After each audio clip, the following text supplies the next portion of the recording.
نحمده ونصلي على رسوله الكريم أما بعد فأعوذ بالله من الشيطان الرجيم بسم الله الرحمن الرحيم اللهم ربنا ألهمنا رشدنا وأعذنا من شرور أنفسنا اللهم أرنا الحق حقا وارزقنا اتباعه وأرنا الباطل باطلا وارزقنا اجتنابه اللهم ارحمنا بالقرآن العظيم واجعله لنا إماما وهدى ورحمة اللهم ذكرنا منه ما نسينا وعلمنا منه ما جهلنا وارزقنا تلاوته آناء الليل وأطراف النهار واجعله لنا حجة يا رب العالمين آمين رب اشرح لي صدري ويسر لي أمري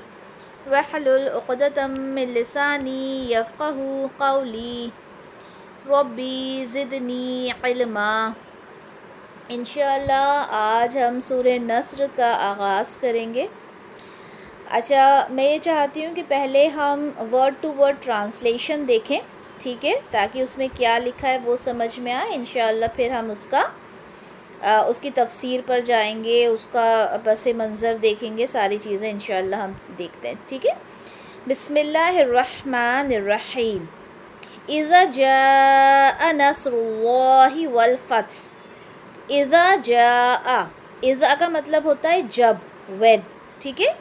جاء آ جائے، جب آ جائے، نصر اللہ اللہ کی مدد، والفتح اور فتح، ٹھیک ہے۔ یہاں پر کیا کہا جا رہا ہے؟ جب آ جائے مدد اللہ کی اور فتح، یعنی فتح جب نصیب ہو۔ وَرَأَيْتَ النَّاسَ يَدْخُلُونَ فِي دِينِ اللَّهِ أَفْوَاجًا۔ وا کا مطلب ہوتا ہے اور، ٹھیک ہے۔ رَأَيْتَ آپ دیکھیں، النَّاسَ لوگوں کو، ٹھیک ہے۔ ناس کا مطلب ہم نے اس میں بھی دیکھا تھا نا، جب سورہ ناس کی تھی، ناس یعنی لوگ۔ یدخلون کہ وہ داخل ہو رہے ہیں، فی یعنی میں، دین اللہ اللہ کے دین میں، افواجا فوج در فوج، یعنی گروپس میں، بہت زیادہ فوجوں میں، کہاں داخل ہو رہے ہیں؟ اللہ کے دین میں۔ فسبح بحمد ربک واستغفر انہ کان توابا۔ فا کا مطلب ہوتا ہے بس، سو، ٹھیک ہے۔ فسبح تو بس پاکی بیان کیجیے، وبحمدک تعریف کے ساتھ، ربک اپنے رب کی، واستغفر اور بخشش طلب کیجیے اس سے، انہ بے شک وہ، کان توابا ہے ہی توبہ قبول کرنے والا، ٹھیک ہے۔ لفظی ترجمہ بھی ہمیں معلوم ہونا چاہیے، بلکہ میں آپ لوگوں سے چاہوں گی کہ چھوٹی چھوٹی جو ہماری صورتیں ہیں، ایٹ لیسٹ ان کے لفظی ترجمہ ہم لوگ یاد کر لیں تو زیادہ اچھا۔ دیکھیں کتنے سے الفاظ ہیں اس میں، اگر ہم یہ یاد کریں گے تو جب ہم آگے بھی پڑھا کریں گے تو انشاءاللہ ہمارے لیے ایزی ہو جائے گا۔ اچھا چلیں اب اس کے بارے میں دیکھتے ہیں، سورہ کے بارے میں، سورہ نصر کے بارے میں۔ اس کے بارے میں ایک سب سے بڑی بات تو میں آپ لوگوں کو یہ بتا دوں کہ یہ قرآن کی سب سے آخری مکمل سورہ ہے جو نازل ہوئی، یعنی آپ صلی اللہ علیہ وسلم کے زندگی میں یہ سب سے آخری سورہ ہے جو ان پر نازل ہوئی۔ کچھ آیات ضرور نازل ہوئی تھی لیکن کمپلیٹ سورہ، جیسے ہم نے سورۃ الفاتحہ کا دیکھا تھا نا کہ کمپلیٹ سورہ سب سے پہلی جو نازل ہوئی تھی وہ سورۃ الفاتحہ تھی، اسی طرح سے سب سے آخری کمپلیٹ سورہ جو نازل ہوئی وہ سورہ نصر تھی، ٹھیک ہے۔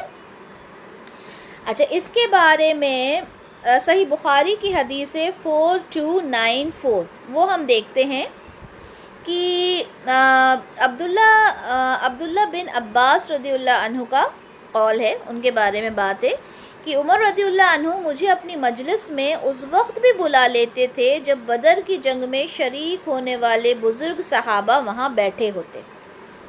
کون کہہ رہا ہے یہ؟ عبداللہ بن عباس رضی اللہ عنہ کہہ رہے ہیں، وہ کم ہی عمر کے تھے۔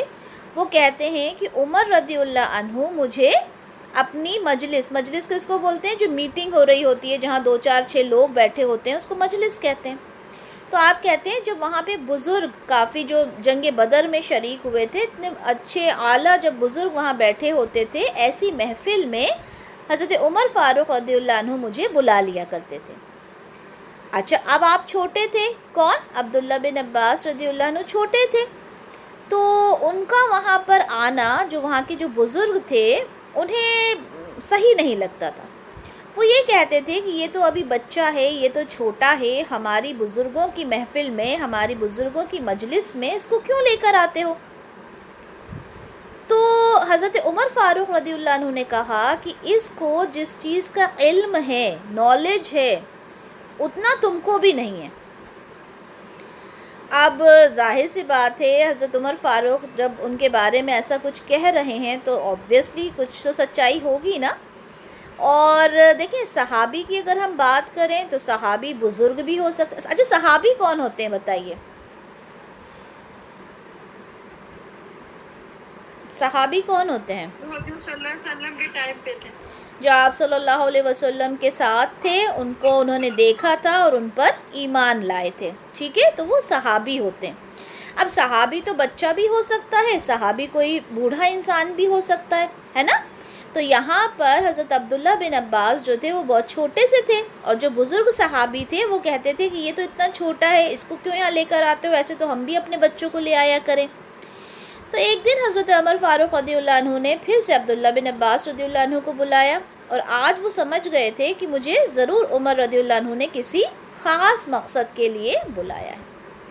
تو حضرت عمر فاروق رضی اللہ عنہ نے کہا کہ یہ جو سورہ ہے، سورہ نصر، اذا جاء نصر اللہ والفتح، پوری سورہ انہوں نے پڑھی اور کہا کہ بتاؤ اس سورہ کے بارے میں تمہارا کیا خیال ہے؟ تو کسی نے کہا کہ اس سورہ سے ہمیں یہ پتہ چلتا ہے کہ ہم اللہ کی حمد بیان کریں، استغفار کریں. ہم نے پڑھا نا اس کی آخری آیت میں، اور ہم استغفار کریں کہ اس نے ہماری مدد کی، ہمیں فتح دلائی. فتح کس کو بولتے ہیں؟ جیت کو. ٹھیک ہے، ہمیں فتح دلائی. کچھ نے کہا کہ ہمیں تو نہیں معلوم کہ یہ سورہ کیوں نازل ہوئی، اور کچھ لوگوں نے کچھ جواب ہی نہیں دیا. تو حضرت عمر فاروق رضی اللہ عنہ نے کہا ابن عباس کیا تمہارا بھی یہی خیال ہے؟ کیا تم کو بھی لگتا ہے کہ اللہ تعالیٰ نے یہ استغفار اور حمد بیان کرنے کے لیے یہ سورہ نازل کی؟ تو ابن عباس نے جواب دیا کہ نہیں.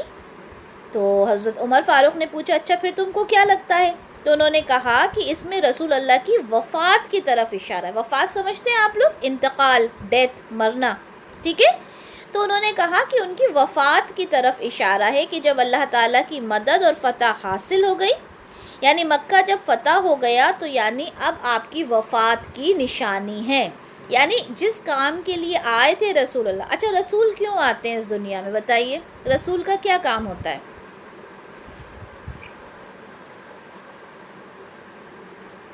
اللہ تعالیٰ کی بارگاہ کی طرف حقیقت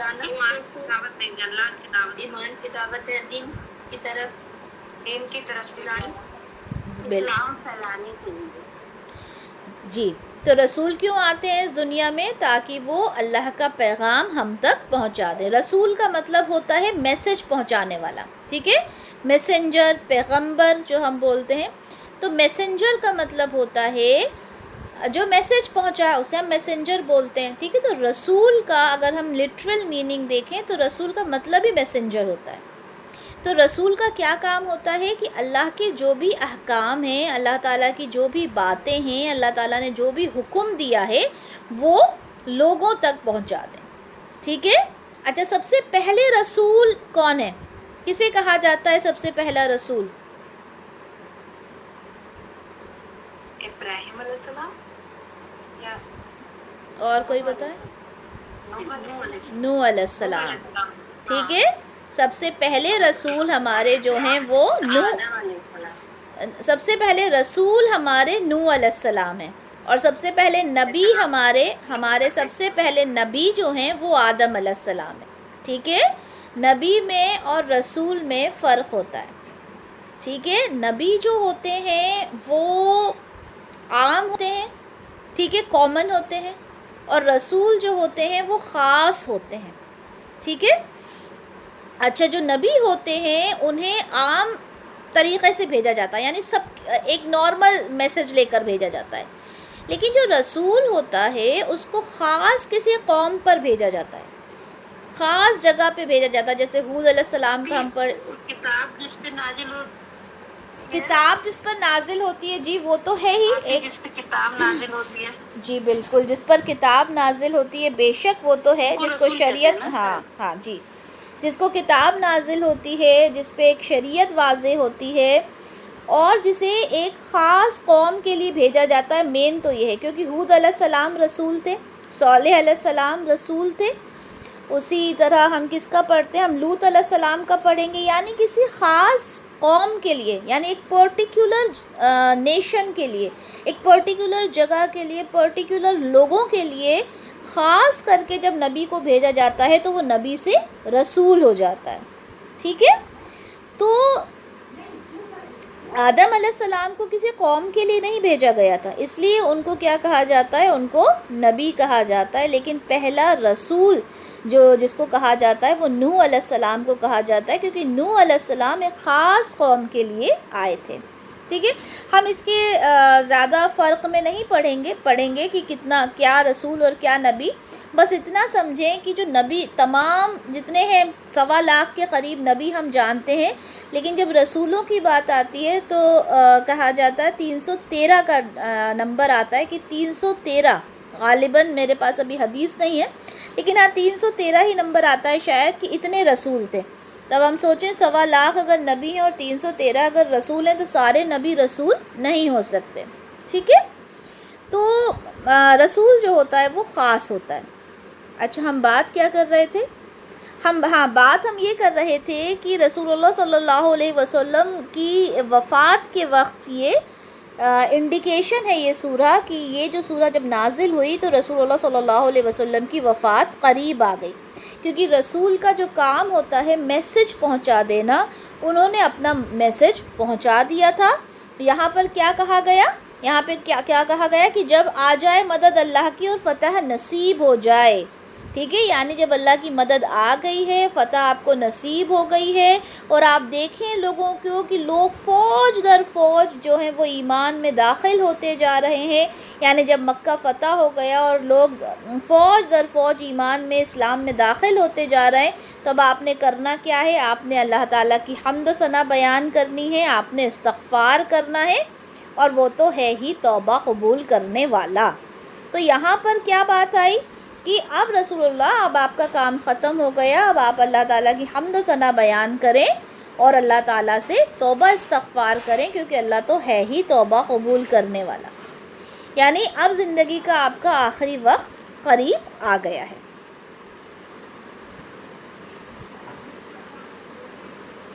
مشکات المصابیح کی حدیث ہے 5969، رسول اللہ صلی اللہ علیہ وسلم نے فاطمہ رضی اللہ عنہ کو بلایا اور ان سے فرمایا، اچھا فاطمہ رضی اللہ عنہ کون ہے، رسول اللہ کی بیٹی، ماشاءاللہ، ٹھیک ہے، ان کی بیٹی ہیں، جی، انہوں نے اپنی بیٹی کو بلایا اور کہا کہ مجھے میری وفات کی اطلاع دی گئی ہے، یعنی مجھے انفارم کر دیا گیا کہ اب میرا انتقال قریب ہے، وفات یعنی ڈیتھ ہے نا۔ تو وہ رونے لگیں، تو آپ صلی اللہ علیہ وسلم نے کہا کہ مت روئیں، کیونکہ میرے اہل خانہ یعنی میری فیملی میں سے، میرے اہل خانہ میں سب سے پہلے آپ مجھے ملیں گی، یعنی سب سے پہلے جب میری ملاقات ہوگی آپ سے ہی ہوگی۔ اس پر وہ ہنس دیں۔ تو آپ کی کوئی وائف تھی رسول اللہ کی جو اس بات کو سن رہی تھی، تو انہوں نے کہا کہ فاطمہ، میں نے آپ کو دیکھا آپ رو رہی تھیں، پھر دیکھا آپ ہنسنے لگیں، ایسا کیا ہوا؟ تو انہوں نے کہا کہ پہلے مجھے رسول اللہ نے کہا کہ میری وفات کی اطلاع مجھے دی گئی ہے تو میں رونے لگی، لیکن جب آپ صلی اللہ علیہ وسلم نے مجھ سے کہا کہ آپ روئیں نہیں، کیونکہ میرے اہل خانہ میں سے سب سے پہلے آپ مجھے ملیں گی، اس پر میں ہنس دی، ٹھیک ہے۔ تو یہاں پر پتہ چلا کہ رسول اللہ صلی اللہ علیہ وسلم کا جو وفات کا وقت تھا، انہیں وحی کے تھرو احساس دلا دیا گیا تھا کہ اب آپ کا کام جو ہے وہ کمپلیٹ ہو گیا۔ اسی لیے میں نے آپ کو رسول کے لیے بتایا تھا کہ رسول کا کیا کام ہوتا ہے، رسول کا کام ہوتا ہے کہ اللہ کا جو پیغام ہے وہ اپنی امت کو پہنچا دیں۔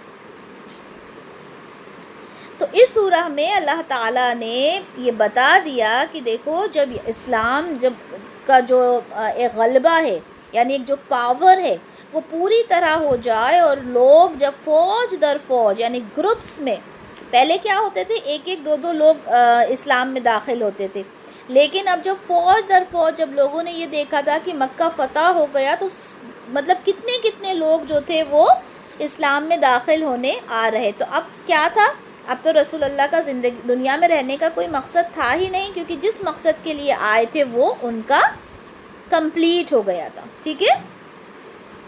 صحیح بخاری کی حدیث 4967 میں ہے، مائک میوٹ کیجئے۔ صحیح بخاری کی حدیث 4967 میں ہے کہ جب آیت اذا جاء نصر اللہ والفتح نازل ہوئی تو رسول اللہ صلی اللہ علیہ وسلم نے کوئی نماز ایسی نہ پڑھی جس میں آپ یہ دعا نہ کرتے ہوں، سبحانک ربنا وبحمدک اللہم اغفر لی، یعنی پاک ہے تیری ذات اے اللہ، اے ہمارے رب، اور تیری ہی لیے تعریف ہے، اے اللہ میری مغفرت فرما دے۔ اب آپ دیکھیں اللہ کے رسول جو جانتے ہیں کہ میں بخشا ہوا ہوں، مجھ سے اگر کوئی غلطی بھی ہو گئی تو اللہ نے مجھے معاف کر دیا، لیکن اس کے باوجود جب اذا جاء نصر اللہ یہ والی سورہ نازل ہوئی تو ہر نماز میں آپ اللہ تعالیٰ سے اپنی بخشش جو گناہوں سے اپنی بخشش طلب کیا کرتے تھے، اللہ میری مغفرت فرما دے۔ اسی طرح سے صحیح مسلم کی حدیث 1087 میں بھی یہی بات ہے کہ جب آپ پر اذا جاء نصر اللہ والفتح نازل ہوئی اس وقت سے نبی کریم صلی اللہ علیہ وسلم نے جو بھی نماز پڑھی اس میں وہ دعا مانگتے تھے کہ اے میرے رب میں تیری پاکیزگی بیان کرتا ہوں تیری حمد کے ساتھ، اے میرے اللہ مجھے بخش دے۔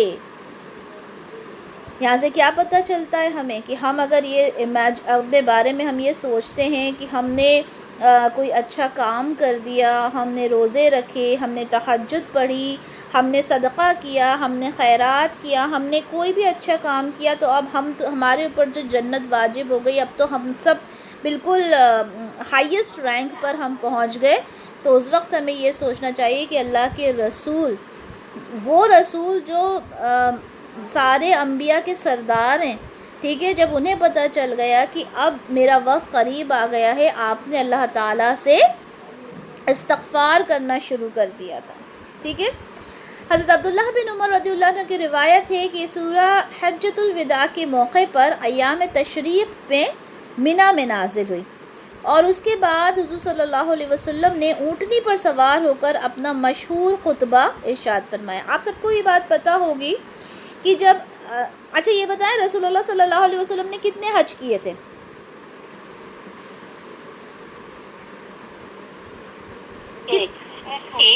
ایک ہی حج کیا تھا، ٹھیک ہے، اپنی زندگی میں ایک ہی حج کیا تھا آپ نے، اور وہ جو حج آپ نے کیا تھا اس میں آپ نے جو جی مائک میوٹ کیجیے، اس میں جو آپ نے خطبہ دیا تھا وہ بڑا ہی مشہور خطبہ ہے، ٹھیک ہے، اس میں آپ نے ساری جو پوائنٹس تھے وہ لوگوں کو بتا دیے اور لوگوں کو گواہ بنا کر یہ کہا کہ دیکھو میں نے تمہیں ساری باتیں بتا دی ہیں، اب تمہارا کام ہے کہ اب اس کو آگے پہنچاؤ، اور وہی چیزیں ہیں جو ہم تک پہنچی ہیں اور ہمارا فرض بنتا ہے کہ ہم اسے اور آگے پہنچائیں، ٹھیک ہے۔ تو رسول اللہ نے پوچھا کہ یہ کون سا دن ہے؟ تو صحابہ نے کہا کہ اللہ اور اللہ کے رسول زیادہ بہتر جانتے ہیں، تو آپ نے کہا کہ ایام تشریق کے بیچ کا دن۔ ایام تشریق کون سے ہوتے ہیں؟ 13، 14، 15 چاند کا؟ نہیں، حج کے ہوتے ہیں۔ حج کے کون سے دن ہوتے ہیں؟ 11، 12، 13، ٹھیک ہے، 11، 12، 13 ایام تشریق کہلاتے ہیں، ٹھیک ہے۔ تو رسول اللہ نے کہا کہ ایام تشریق کے دن ہے، پھر آپ نے پوچھا کہ یہ کون سا مقام ہے؟ مقام یعنی جگہ، یہ کون سی جگہ ہے؟ تو لوگوں نے کہا کہ اللہ اور اللہ کے رسول کو زیادہ علم ہے۔ اچھا وہ اس طرح سے بار بار کیوں کہہ رہے تھے؟ کیونکہ وہ جو سوال کر رہے تھے رسول اللہ، تو ان کو یہ لگ رہا تھا کہ بھئی یہ تو پتہ ہی ہے کہ کون سا دن ہے، کون سی جگہ، ایسا تو نہیں اس جگہ کا نام بدل گیا، ایسا تو نہیں کہ یہ جگہ یہ دن کا نام بدل گیا، تو وہ مطلب جواب نہیں دے پا رہے تھے اور کہہ رہے تھے کہ اللہ اور اللہ کا رسول زیادہ جانتا ہے۔ تو آپ نے کہا یہ معشر حرام ہے، ٹھیک ہے، جہاں پر آپ نے خطبہ دیا تھا۔ پھر رسول اللہ صلی اللہ علیہ وسلم نے فرمایا کہ میں نہیں جانتا، شاید اس کے بعد میں تم سے نہ مل سکوں، خبردار رہو، تمہارے خون اور تمہاری عزتیں ایک دوسرے پر اسی طرح حرام ہیں جس طرح یہ دن اور یہ مقام حرام ہیں، یہاں تک کہ تم اپنے رب کے سامنے حاضر ہو اور وہ تم سے تمہارے اعمال کے بارے میں سوال کرے۔ سنو یہ بات تم میں سے قریب والا دور والے تک پہنچا دے۔ سنو، کیا میں نے پہنچا دیا؟ کافی لمبا خطبہ ہے، اس میں سے ایک مختصر سے پوائنٹ یہاں پر لیا ہے کہ رسول اللہ صلی اللہ علیہ وسلم نے کہا کہ دیکھو میں نے اپنی بات تم تک پہنچا دی، کیا تم لوگ اس بات کی گواہی دیتے ہو؟ کیا تم تک یہ بات پہنچ گئی؟ بلکہ یہ بھی آتا ہے اس خطبے میں، یہ بھی ہے کہ انہوں نے اللہ تعالیٰ کو گواہ بنایا کہ اللہ تعالیٰ آپ کا جو پیغام تھا میں نے لوگوں تک پہنچا دیا۔ اس کے بعد رسول اللہ صلی اللہ علیہ وسلم جب مدینہ پہنچے تھے تو زیادہ دن نہ گزرے تھے کہ آپ کا انتقال ہو گیا۔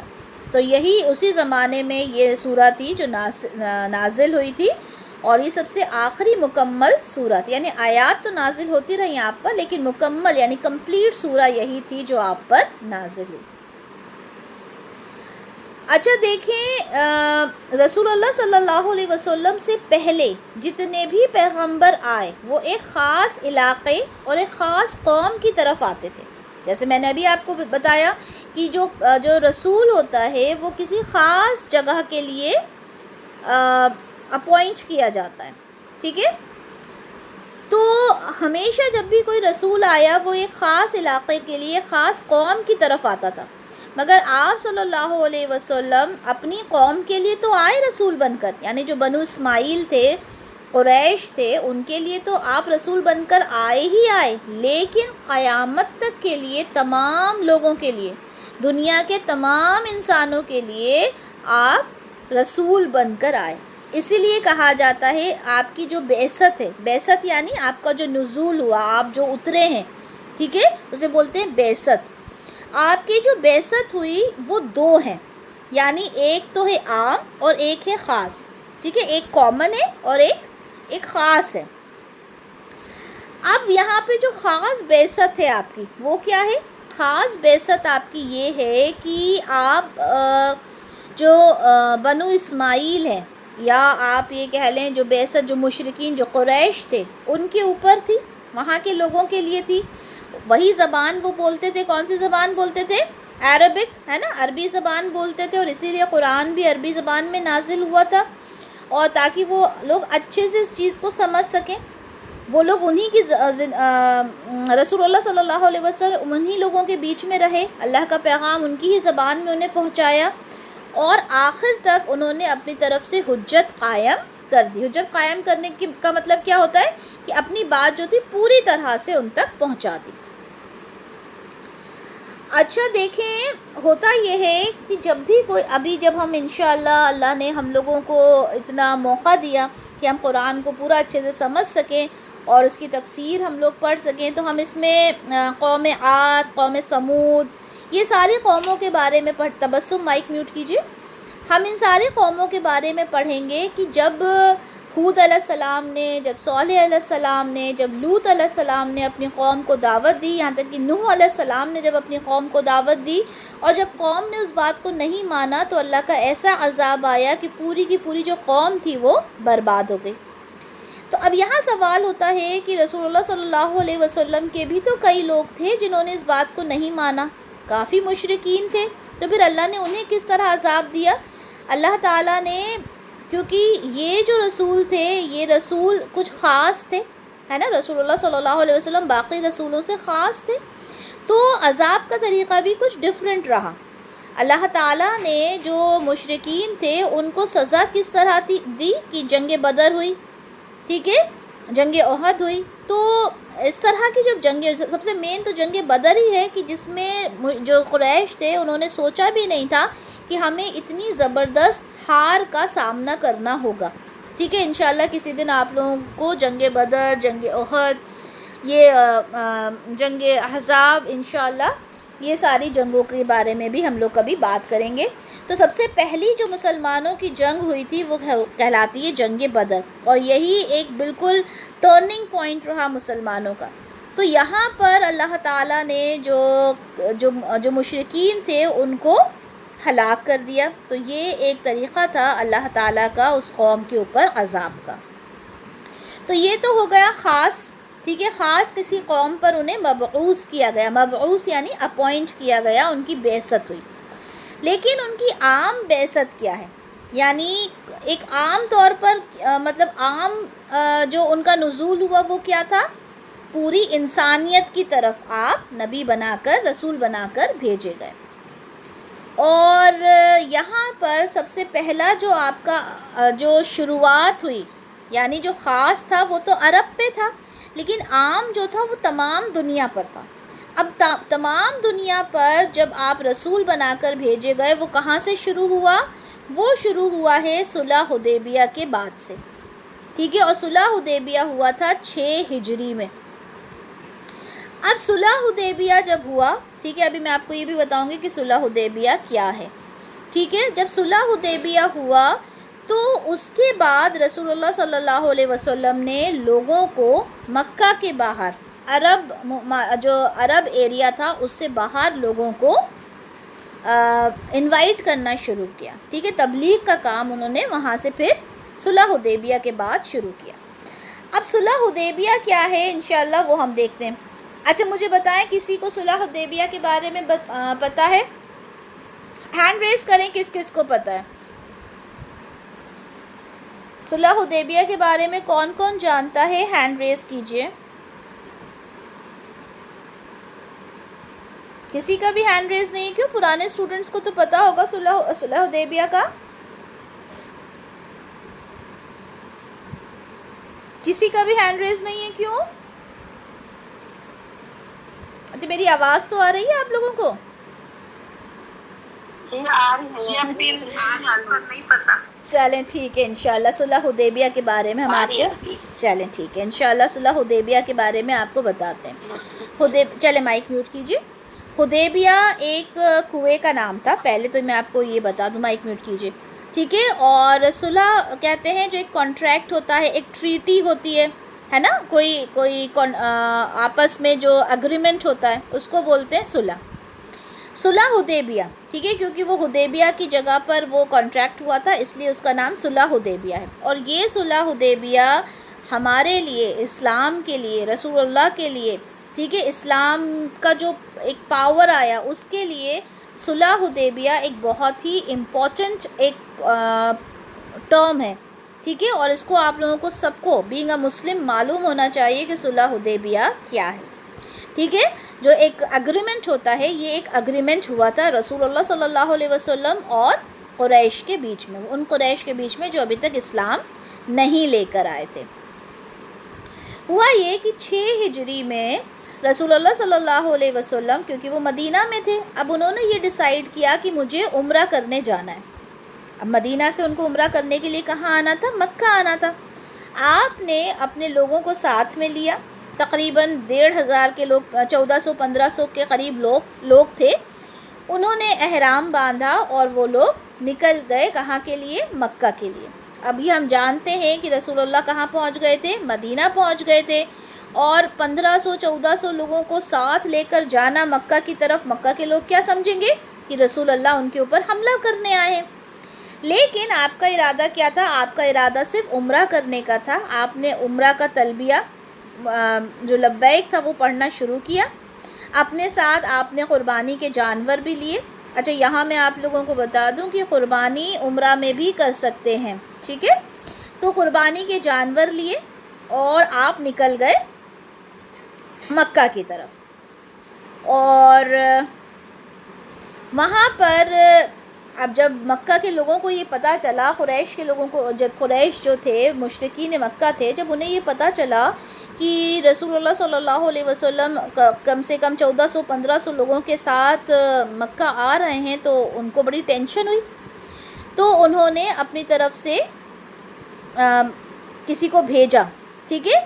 راستے میں سب سے پہلے بشر بن سفیان، ان سے ملاقات ہوئی اور انہوں نے کہا رسول اللہ سے کہ دیکھیں آپ کے سفر کے بارے میں قریش کو پتہ چلا ہے اور انہوں نے تو جنگ کی تیاری کر لی ہے اور آپ کو کسی بھی قیمت پہ بیت اللہ میں داخل نہیں ہونے دیں گے۔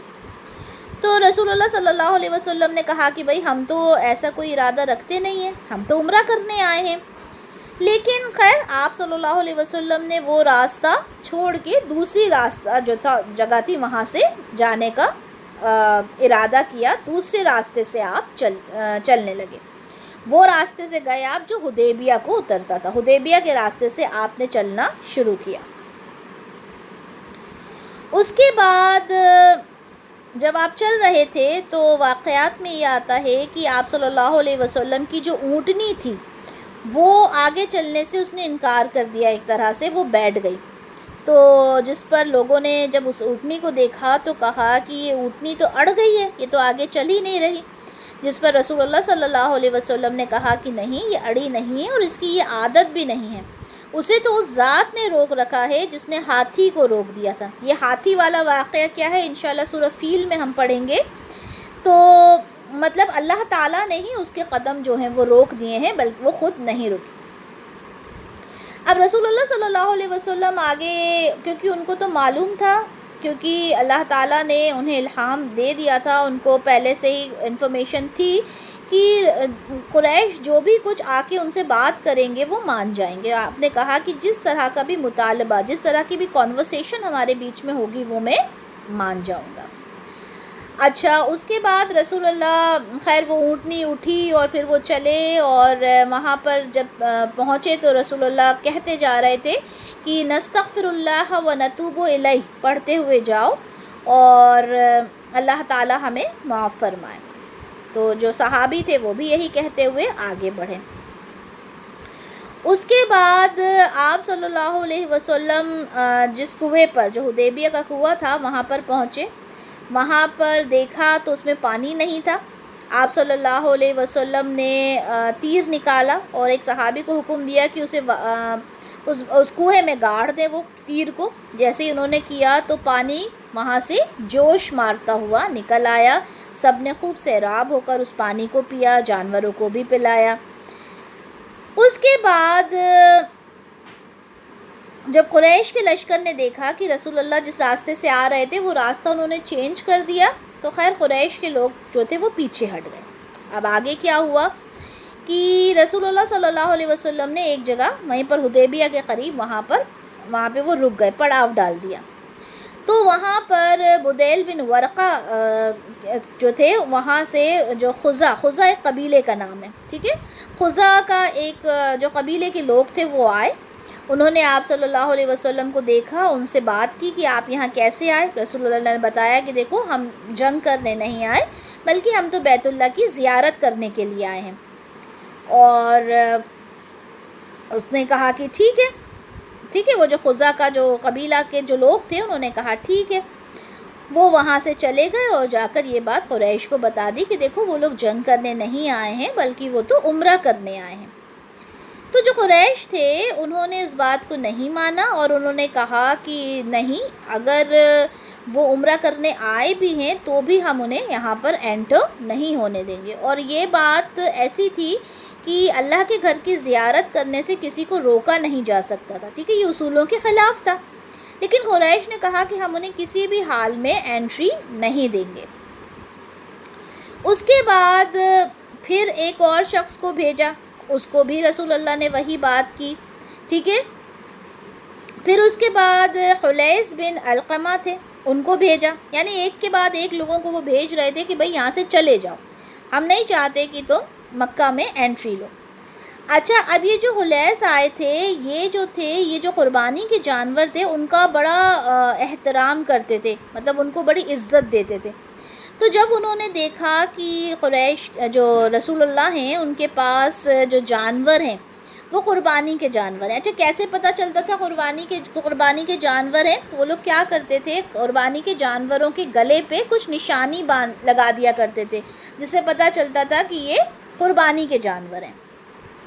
اب جب خلیص نے دیکھا کہ قربانی کے جانور ساتھ میں لائے ہیں، ہاں مطلب یہ عمرہ کرنے آئے ہیں، لڑنے جھگڑنے نہیں آئے، حملہ کرنے نہیں آئے، تو انہوں نے ان کا احترام کیا، کس کا، قربانی کے جانوروں کا، اور بنا بات کرے وہ چلے گئے۔ اب قریش کے پاس آئے اور ان سے کہا کہ نہیں وہ کچھ بھی لڑائی جھگڑا کرنے نہیں آئے ہیں بلکہ وہ تو عمرہ کرنے ہی آئے۔ اب جو قریش تھے انہوں نے کہا کہ تم تو جاہل ہو اور تم تو بالکل کچھ نہیں جانتے، اور برا بھلا کہنا شروع کر دیا۔ خلیس کو اس بات پہ غصہ آیا اور انہوں نے کہا کہ بھئی میں تو اپنی جماعت کو لے کر یہاں سے واپس چلا جاؤں گا اور تم اس طرح سے بات کر رہے ہو۔ تو قریش جو تھے ان کو لگا کہ نہیں ابھی بات پلٹ رہی ہے، یہ تو غصہ ہو رہا ہے۔ انہوں نے کہا کہ نہیں تم تھوڑا آرام سے رہو، ہم دیکھتے ہیں کیا کرنا ہے۔ اب ٹھیک ہے۔ اس کے بعد عروہ بن مسعود ان کو بھیجا، ٹھیک ہے۔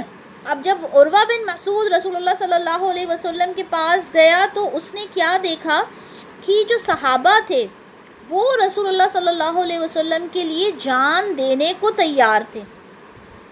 اب یہ ساری چیزیں جب اس نے دیکھی اور وہ قریش کے پاس آیا اور اس نے کہا کہ دیکھو میں نے بڑے بڑے بادشاہوں کو دیکھا، ٹھیک ہے، بڑے بڑے بادشاہوں کو دیکھا، مگر کسی کی بھی اتنی عزت میں نے نہیں دیکھی کہ اگر وہ وضو بھی کرتے تو وضو کا پانی اپنے ہاتھ میں لینے کے لیے ان کے صحابہ دوڑ پڑتے، ان کی ایک آواز پہ لوگ اپنی جان دینے کے لیے تیار ہو جاتے، ان کے بال مبارک گرتے تو زمین پر گرنے سے پہلے وہ اٹھا لیتے ہیں۔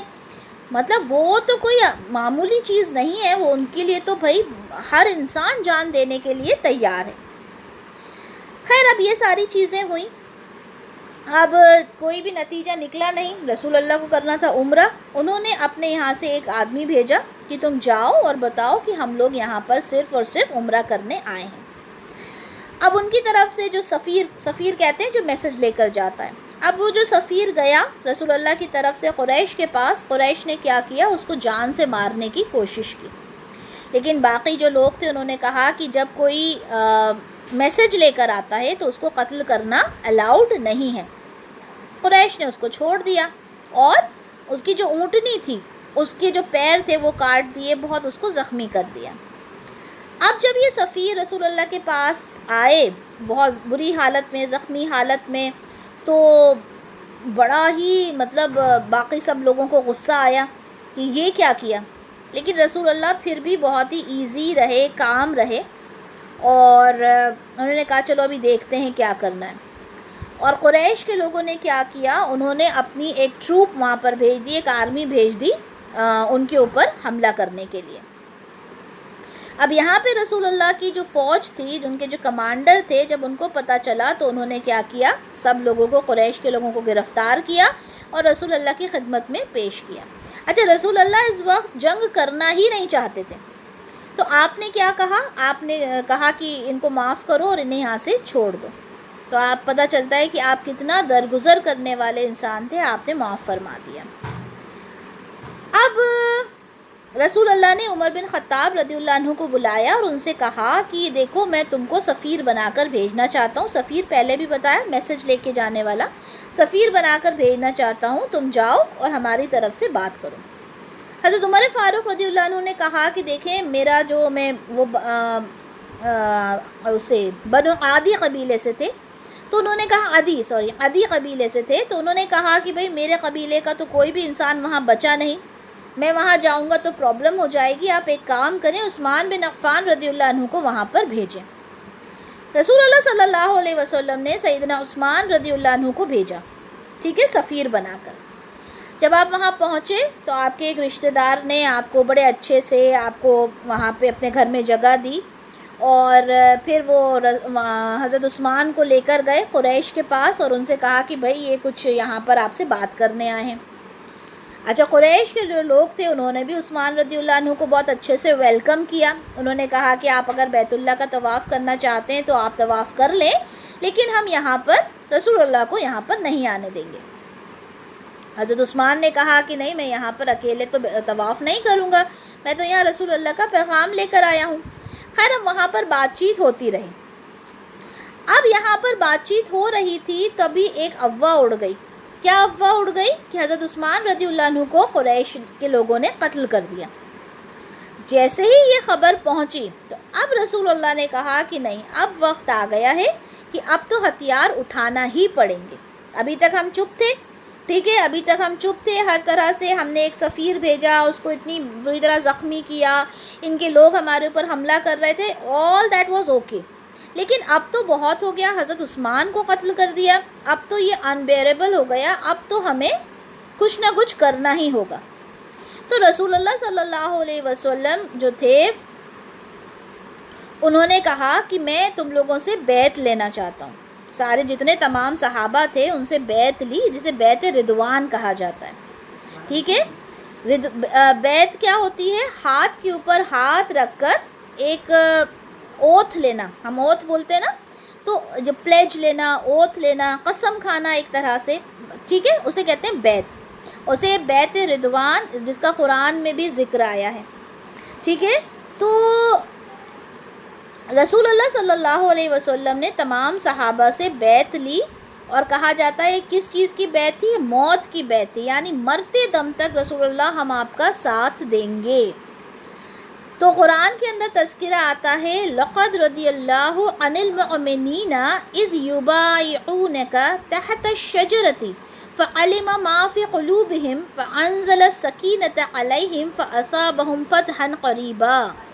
اللہ تعالیٰ ایمان والوں سے راضی ہو چکا ہے جب وہ درخت کے نیچے آپ سے بیعت کر رہے تھے، ان کے دلوں میں جو تھا جب وہ جان گیا تو ان پر سکون نازل کر دیا گیا اور انہیں قریبی فتح عطا فرما دی۔ سورۃ الفتح کی آیت ہے، آیت نمبر 18۔ تو یہاں پر اللہ تعالیٰ نے کہا کہ جن لوگوں نے بیعت کی تھی، بیعت رضوان، ان کو یہ بتا دیا گیا کہ ان کو بہت جلدی فتح حاصل ہونے والی ہے۔ یہاں پر ایک چیز میں آپ لوگوں کو بتا دوں کہ اصلی فتح اللہ کے نزدیک جو کہی جاتی ہے وہ مکہ فتح نہیں ہے، بلکہ وہ یہ صلح حدیبیہ ہے، اسے اصلی فتح کہا جاتا ہے، کیونکہ اسی فتح کے دوران سورہ فتح نازل ہوئی تھی، جس میں کہا تھا کہ اللہ تعالیٰ نے کھلی فتح دے دی ہے کس کو؟ مومنین کو۔ اچھا، اب یہ بیعت ہو گئی، اب سب نے بیعت کر لی کہ اللہ تعالیٰ ہم مرتے دم تک آپ کا ساتھ دیں گے اور کسی بھی طرح سے آپ کی خلاف ورزی نہیں کریں گے، خلاف ورزی یعنی آپ کے اگینسٹ نہیں جائیں گے، آپ کی بات کو مانیں گے۔ لیکن تھوڑی دیر کے بعد یہ پتہ چل گیا کہ عثمان رضی اللہ عنہ کو قتل نہیں کیا گیا اور وہ ساتھ خیریت سے واپس رسول اللہ صلی اللہ علیہ وسلم کے پاس واپس آ گئے۔ اب یہاں پر رسول اللہ کو تو پتہ چل گیا حضرت عثمان رضی اللہ عنہ کا، لیکن قریش کو یہ پتہ چلا کہ رسول اللہ نے بیعت لے لی ہے صحابہ سے اور اب تو وہ جنگ کر کے ہی رہیں گے۔ اب قریش جو تھے وہ جنگ بدر آلریڈی دیکھ چکے تھے کہ کتنے پاورفل ہو چکے مسلمان، تو اب وہ خوف زدہ ہو گئے، وہ ڈر گئے۔ انہوں نے اپنی طرف سے سہیل بن عمرو کو سفیر بنا کر بھیجا۔ کس نے بھیجا؟ قریش نے، اور کہا کہ رسول اللہ صلی اللہ علیہ وسلم کے پاس جاؤ اور ان سے صلح کے بارے میں بات کرو، یعنی کانٹریکٹ کے صلح کے بارے میں بات کرنا ہے، ایک کانٹریکٹ ہے جو ان کے ذہن میں تھا، اس کے بارے میں بات کرنا ہے۔ اور جو سہیل بن عمرو تھے وہ رسول اللہ صلی اللہ علیہ وسلم کے پاس، اچھا یہ انہوں نے بعد میں یہ اسلام انہوں نے قبول کر لیا تھا، ٹھیک ہے۔ اب یہ رسول اللہ کے پاس آئے اور رسول اللہ سمجھ گئے کہ یہ ضرور کسی کانٹریکٹ کے لیے ہمارے پاس، صلح کرنے کے لیے ہمارے پاس آئے ہیں، ٹھیک ہے۔ اچھا، اب سہیل بن عمرو جو تھے نبی کریم صلی اللہ علیہ وسلم کے پاس آئے اور ایک لمبی چوڑی کانورسیشن ان دونوں کے بیچ میں ہوئی اور سارا سب کچھ ہو گیا۔ تو اس کے بعد یہ ڈیسائیڈ ہوا کہ ہم نے جو بھی کچھ کہا ہے اب ہم نے کیا کرنا ہے، اس کو لکھنا ہے۔ اب جو پوائنٹس تھے اب جب وہ ساری چیزیں تیار ہو گئیں تو سیدنا عمر رضی اللہ عنہ جو تھے وہ بڑے ہی غصے میں آ گئے، ٹھیک ہے۔ یہ مسند احمد کی حدیث ہے 12352 کہ جیسے ہی صلح کی بات ہوئی اور سارے اگریمنٹ، کیا اگریمنٹ تھا انشاءاللہ وہ بھی میں آپ کو بتاؤں گی، کہ جب ساری باتیں ہو گئیں تو سیدنا عمر رضی اللہ عنہ رسول اللہ صلی اللہ علیہ وسلم کی خدمت میں آئے اور انہوں نے کہا اللہ کے رسول، کیا ہم حق پر اور وہ لوگ باطل پر نہیں ہیں، یعنی ہم لوگ حق پر اور وہ غلط نہیں ہیں، اور کیا ہمارے مقتول جنتی اور ان کے مقتول جہنمی نہیں ہیں، یعنی ہمارے جو لوگ مریں گے وہ جنت میں جائیں گے، ان کے جو مریں گے جہنم میں جائیں گے، کیا ایسا نہیں ہے؟ آپ صلی اللہ علیہ وسلم نے فرمایا ہاں بالکل ایسا ہی ہے۔ تو حضرت عمر رضی اللہ نے کہا کہ پھر ہم اتنے کمزور کیوں ہو گئے؟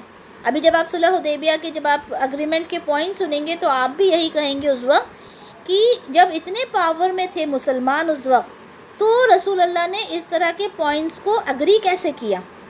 یہ صلح حدیبیہ ہوئی کیوں؟ وہ صلح حدیبیہ اس لیے ہوئی تھی کیونکہ وہ اللہ کا حکم تھا، اور اللہ تعالیٰ بہت اچھے طریقے سے جانتے ہیں کہ کیا کرنا ہے، کیسے کرنا ہے، اور اسی صلح حدیبیہ کو فتح کہا جاتا ہے، ٹھیک ہے، وکٹری اسی کو کہا جاتا ہے۔ خیر، تو رسول اللہ نے جب رسول اللہ سے انہوں نے پوچھا کہ آپ نے اس طرح سے کیوں کیا، کہ ہم اپنے دین کے بارے میں اتنی کمزوری کیوں دکھا رہے ہیں اور ہم واپس کیوں لوٹ جائیں، ٹھیک ہے، کیونکہ اس میں ایک پوائنٹ یہ بھی تھا کہ آپ لوگ واپس لوٹ جائیں بنا عمرہ کیے۔ تو انہوں نے کہا کہ ایسا ہم کیوں کر رہے ہیں، مجھے بالکل بھی سمجھ میں نہیں آ رہا، بڑے غصے میں تھے۔ ہم سب جانتے ہیں کہ عمر فاروق رضی اللہ عنہ غصے کے بڑے تیز تھے۔ تو آپ صلی اللہ علیہ وسلم نے فرمایا اے ابن خطاب، میں اللہ کا رسول ہوں اور اللہ مجھے کبھی ضائع نہیں کرے گا، یعنی میں اللہ کا رسول ہوں، جو کچھ میں کر رہا ہوں اس کی حکم سے کر رہا ہوں اور میرے اوپر کوئی مشکل نہیں آئے گی، تم بے فکر رہو۔ اب یہ جب بات سنی عمر رضی اللہ عنہ نے تو وہ لوٹ گئے، لیکن ان کو صبر نہیں آیا، تو وہ حضرت ابو بکر رضی اللہ عنہ کے پاس گئے اور ان سے بھی یہی سوال کیا، کیا ہم حق پر نہیں ہیں، وہ لوگ کفر پر نہیں ہیں؟ کیا ہمارے جو لوگ مریں گے وہ جنت میں اور ان کے مرنے والے جہنم میں نہیں جائیں گے؟ سیدنا ابو بکر صدیق نے کہا بالکل ایسا ہی ہے۔ تو سیدنا عمر رضی اللہ عنہ نے کہا تو پھر ہم کیوں اتنی کمزوری دکھا رہے ہیں، ہم کیوں واپس چلے جائیں، ہم کیوں ان کے آگے اتنا جھک رہے ہیں؟ تو ابو بکر صدیق رضی اللہ عنہ نے بھی وہی جواب دیا کہ دیکھو وہ اللہ کے رسول ہیں، اللہ تعالیٰ انہیں کبھی ضائع نہیں کرے گا، وہ جو کر رہے ہیں وہ بہتر کر رہے ہیں، وہ جانتے ہیں کہ وہ کیا کر رہے ہیں۔ اس کے بعد جب سورہ فتح نازل ہوئی تو سیدنا عمر رضی اللہ عنہ کو رسول اللہ نے بلایا، انہیں بلا کر جب وہ سورہ سنائی تو انہوں نے کہا کہ اللہ تعالیٰ کیا یہ جو صلح ہوئی ہے اس کا انجام فتح ہے؟ تو رسول اللہ نے کہا ہاں اس کا انجام صلح ہے، ٹھیک ہے۔ تو یہ چیز ہوئی۔ اس کے بعد سیدنا علی رضی اللہ عنہ کو بلایا رسول اللہ نے اور ان سے کہا کہ آپ نے صلح نامہ لکھنا ہے۔ اب صلح نامہ میں لکھا کیا جاتا ہے وہ دیکھتے ہیں۔ تو رسول اللہ نے کہا کہ لکھو بسم اللہ الرحمن الرحیم۔ تو سہیل بن عمرو نے کہا کہ دیکھو ہم یہ سب نہیں جانتے، کیونکہ دیکھو اللہ کو تو وہ جانتے تھے، یہ میں آپ لوگوں کو پہلے بھی بتا چکی ہوں، اللہ کو تو وہ جانتے تھے، لیکن اللہ کے نئے نام رحمان رحیم ان ناموں سے وہ واقف نہیں تھے۔ تو انہوں نے کہا نہیں ہمارے طریقے سے لکھا جائے گا، لکھو بسمک اللہم، ٹھیک ہے، اس میں صرف اللہ کا ہی نام ہوگا، اللہ کے نام سے شروع۔ تو رسول اللہ نے کہا ٹھیک ہے بسمک اللہم لکھ دو، انہوں نے لکھ دیا۔ پھر فرمایا کہ لکھو یہ وہ چیز ہے جس پر صلح کی ہے محمد رسول اللہ نے سہیل بن عمرو کے ساتھ۔ کیا لکھوایا؟ محمد رسول اللہ نے یہ صلح کی ہے۔ تو سہیل بن عمرو نے کہا کہ اگر میں یہ مان لوں، اگر قریش یہ مان لیں کہ آپ رسول اللہ ہیں، اللہ کے بھیجے ہوئے رسول ہیں، تو ساری لڑائی ختم ہو جائے گی، ہم تو یہ مانتے ہی نہیں ہیں کہ آپ رسول ہیں، تو پھر بھائی کیا لکھیں؟ تو انہوں نے کہا کہ آپ رسول اللہ نہ لکھو اور آپ لکھو محمد بن عبداللہ، ان کا جو نام تھا محمد بن عبداللہ تھا وہ لکھو۔ تو رسول اللہ صلی اللہ علیہ وسلم نے حضرت علی رضی اللہ عنہ سے کہا کہ بھئی آپ ایک کام کرو، یہ رسول اللہ ہٹا دو اور محمد کے آگے بن عبداللہ لکھ دو۔ حضرت علی رضی اللہ عنہ کہنے لگے کہ اللہ کے رسول، میرے اندر کہاں اتنی ہمت کہ میں آپ کے نام کے آگے سے رسول اللہ ہٹا سکوں؟ تو رسول اللہ نے خود ہی اس کو ہٹا دیا۔ اب آپ دیکھ رہے ہیں کہ رسول اللہ کس طرح سے ان کی ہر بات کو مانتے جا رہے تھے، اور جو بھی صحابی تھے وہ یہ بات کسی بھی طرح سے ایکسیپٹ نہیں کر پا رہے تھے کہ جب ہم اتنے پاورفل پوزیشن میں ہیں تو ہم یہ سب کیوں ایکسیپٹ کرتے جا رہے ہیں۔ اب انہوں نے وہ کر کے وہاں پہ محمد بن عبداللہ لکھ دیا۔ اب پوائنٹس کیا تھے؟ دونوں نے اس بات پر رضامندی کا اظہار کیا ہے کہ 10 سال تک کوئی جنگ نہیں ہوگی۔ اگریمنٹ کیا ہوا کہ 10 سال تک کوئی بھی جنگ نہیں ہوگی۔ اب 10 سال کا آپ ٹینیور سمجھتے ہو کتنا لمبا ہوتا ہے، 10 سال تک کوئی جنگ نہیں ہوگی۔ اور لوگ اس دوران امن کے ساتھ رہیں گے، یعنی پیسفلی رہیں گے، ٹھیک ہے. اور وہ اس بات کے پابند ہوں گے کہ اگر کوئی قریش محمد صلی اللہ علیہ وسلم کے پاس اپنے ورثہ کی اجازت کے بغیر آئے تو وہ آدمی ان کی طرف واپس کر دیا جائے. کیا مطلب ہوا کہ قریش کے یہاں سے اگر کوئی بھی لڑکا، کوئی بھی آدمی اگر رسول اللہ کے پاس آتا ہے اسلام قبول کرنے تو قریش ان کو واپس لے جائیں گے. لیکن اگر کوئی مسلمان آئے گا، اگر کوئی مسلمان قریش کے پاس آئے گا تو وہ اسے واپس نہیں بھیجیں گے، ٹھیک ہے. اور اس کے بعد اس میں یہ بھی تھا کہ اس سال آپ لوگ عمرہ نہیں کر سکتے، اگلے سال آپ لوگ آئیے گا، 3 دن کے لیے آپ لوگ عمرہ کیجئے گا، مکہ میں رہیے گا، ہم پوری طرح سے مکہ آپ کے لیے خالی کر دیں گے. ہتھیار کے ساتھ آپ کو نہیں آنا، ٹھیک ہے، بنا ہتھیار کے آپ لوگ آئیں گے. بس جو اصول کے حساب سے ایک تلوار جو ہوتی تھی وہ بھی میان کے اندر آپ رکھ کر لے کر آئیں گے، اور مطلب نہتھے آپ لوگ آئیں گے، ٹھیک ہے. اور اس کے بعد پھر یہ بھی ڈیسائیڈ کیا گیا کہ جو قبیلہ آپ کی طرف آنا چاہتا ہے وہ آپ کی طرف مل جائے، اور جو ہماری طرف آنا چاہتا ہے وہ ہماری طرف آ جائے. تو جو بنو خزاع تھے وہ رسول اللہ صلی اللہ علیہ وسلم کی طرف ہو گئے، اور جو بنو بکر تھے انہوں نے کہا کہ ہم قریش کے ساتھ ہیں. تو یہ سارا معاہدہ ہوا تھا، یہ سارا جو اگریمنٹ تھا یہ تیار کیا گیا، ٹھیک ہے. تو اس کے اندر یہ والی باتیں ہوئی تھیں کہ کوئی بھی انسان، ٹھیک ہے، مشرکین میں سے اگر رسول اللہ کے پاس آتا ہے اور اس کے یہاں سے کوئی آدمی اسے واپس لینے آ جاتا ہے وہ واپس آ جائے گا. 10 سال تک کوئی بھی جنگ نہیں ہوگی، ٹھیک ہے. اور اس سال آپ لوگوں کو بنا عمرہ کیے کر جانا ہوگا، اور اگلے سال جب آئیں گے تو آپ وہاں پہ 3 دن کے لیے ٹھہر سکیں گے. اور آپ مکہ میں جب داخل ہوں گے تو آپ کا جو بھی جیسے تلوار وغیرہ ایک جو نارمل آپ کا ہتھیار ہوگا وہ میان کے اندر ہی رکھ کر آپ لے کر آئیں گے، وہ باہر نہیں ہونا چاہیے. تو یہ ساری چیزیں ڈیسائیڈ ہوئی تھی.